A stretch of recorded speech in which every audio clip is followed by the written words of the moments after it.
మీరు చూస్తున్నారు ఎస్ఆర్జే మెక్ ఛానల్. ఇందులో మనకు కనిపిస్తున్నది ప్లాటినా ఈఎస్ బైక్. ఈ బైక్ ఆయిల్ లీకేజ్ అవుతుందని అయితే మన దగ్గరకు తీసుకొని వచ్చారు. దీనికి బోర్ చేశారంట. బోర్ చేసినప్పటి నుంచి అలా ఆయిల్ లీకేజ్ అవుతుందని అయితే మన దగ్గరకు అయితే తీసుకొని వచ్చారు. అలా లీకేజ్ అవుతుండడం వల్ల అక్కడ ఉన్న మెకానిక్ దానికి పూర్తిగా ఎంసీల్ అయితే కవర్ చేసి వాళ్ళకి ఇచ్చాడు లీక్ అవ్వదని. అది అలాగే లైట్గా ఆయిల్ చెమ్మ వచ్చేసి మొత్తం ఆయిల్ లీకేజ్ అవుతుండడం వల్ల మన దగ్గరకు అయితే తీసుకొని వచ్చారు. మనం ఆ ఎంసీల్ పలగొట్టి అక్కడ నీట్గా అయితే క్లీన్ చేసుకోవడం జరుగుతుంది. మనకి ఆయిల్ ఎక్కడి నుంచి లీకేజ్ అవుతుంది అనేది అర్థం కావాలని అక్కడ పెట్రోల్తో క్లీన్ చేసి ఒక 5 మినిట్స్ అయితే మనం స్టార్టింగ్లో పెట్టాలనుకుంటున్నాం. క్లారిటీ అయితే అవుతుంది మనకి ఎక్కడి నుంచి ప్రాబ్లం అని.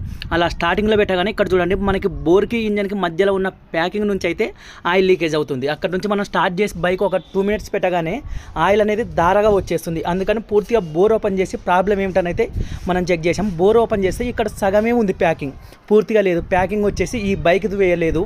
ఈ బైక్ ప్యాకింగ్ ఇలా ఉండాలి, పూర్తిగా ఆ బోల్ట్కి కవర్ కావాలి. ఆ బోల్ట్ హోల్కి కవర్ కాలేదు కాబట్టి ఇలా ఆయిల్ లీకేజ్ అయితే అవుతుంది.